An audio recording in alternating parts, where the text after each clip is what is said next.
They want to make a deal. We've had very good talks over the last 24 hours, and it's very possible that we'll make a deal. የአሜሪካው ፕሬዝዳንት ዶናልድ ትራምፕ ሀገራቸው ያቀረበችውን የሰላም እቅድ ኢራን ከተመለከተችው በኋላ ጦርነቱ ያበቃል ብለዋል። ኢራን በበኩሏ የዋሽንግተንን እቅድ እየገመገመችው መሆኑን አስታውቃለች። ትራምፕ ረቡዕ ከጋዜጠኞች ጋር በነበራቸው ቆይታ ከኢራን ጋር መልካም የሚባል ውይይት እያደረግን ነው፣ ያቀረብነውን የሰላም እቅድ ቴህራን ከተመለከተች በኋላ በአፋጣኝ ጦርነቱ ያበቃል ማለታቸውን በርካታ መገናኛ ብዙሃን ዘግበውታል። ምንም እንኳን ዶናልድ ትራምፕ ይህንን ቢሉም ኢራን ግን በእቅዱ ለመስማማት ተቃርባለች የሚለውን ወሬ ውድቅ አድርጋለች።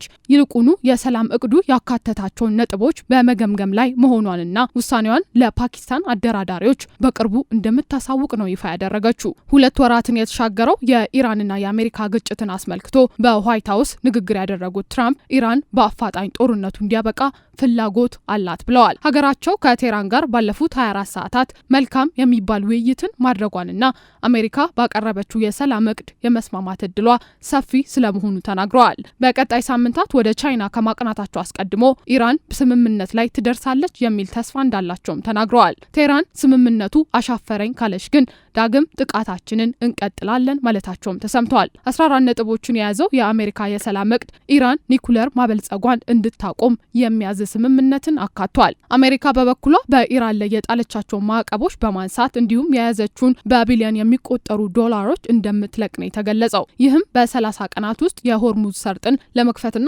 ሌሎች ነጥቦችን ያካተተ ስምምነት መሆኑም ነው የተነገረው። ሮይተርስ የዜና ወኪል ከፓኪስታን አደራዳሪዎች አገኘውት ባለው መረጃ ሁለቱ ወገኖች የሰላም ስምምነቱ ላይ ለመግባባት ተቃርበዋል ሲል ዘግበዋል። አሜሪካ በአንድ ጎን ባቀረብኩት የሰላም እቅድ ኢራን የመስማማቷ ጉዳይ ሳይታለም የተፈታ ነው የሚል ሀሳቧን ስትገልጽ፣ በኢራን ያሉ ወገኖች ምንም እንኳን እቅዱን እያጤንን ነው ቢሉም ያካተቱትን ነጥቦች ከእውነታው ይልቅ የአሜሪካውያንን ቅዠት ያካተተ ነው ማለታቸው ተሰምተዋል። የኢራን የፓርላማ አባል የሆኑት ኢብራሂም ረዚ ከእውነታ የራቀና የአሜሪካንን የቅዠት ምኞት የያዘ ዝርዝር ነው ሲሉም የሰላም ስምምነቱን መግለጻቸው ቴህራን በአሜሪካ የቀረበውን እቅድ ተስማምታ እውን ጦርነቱ ይቆም ይሆን ወይ የሚለውን ጥያቄ ውስጥ ከቶታል። የእስራኤሉ ጠቅላይ ሚኒስትር ቤንያሚን ኔታንያሁ ከዶናልድ ትራምፕ ጋር ማውራታቸውንና ኢራን ዩራኒየም ማበልጸጓን ለማስቆም መስማማታቸውን የተናገሩት በትሩዝ ማህበራዊ ትስስር ገጻቸው ላይ ዶናልድ ትራምፕ ባሰፈሩት መልእክት እንዲሁ ኢራን ዩራኒየም ላለማበልጸግ ስትስማማ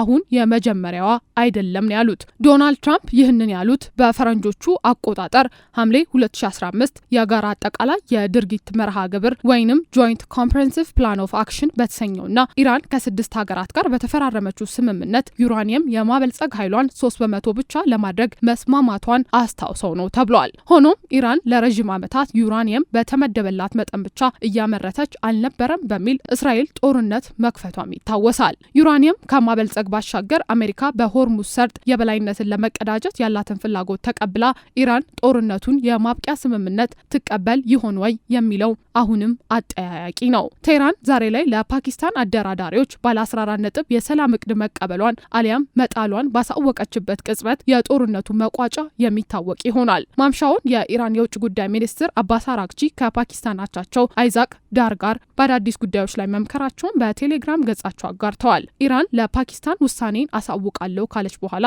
የተደረገ ውይይትም ነው። ከአራግቺ ጋር የተደረገው የስልክ ልውውጥን ተከትሎ ኢስላማባድ ኢራን ስምምነት ላይ የመድረስ እድሏ ተስፋ ሰጪ መሆኑን ጠቁማለች።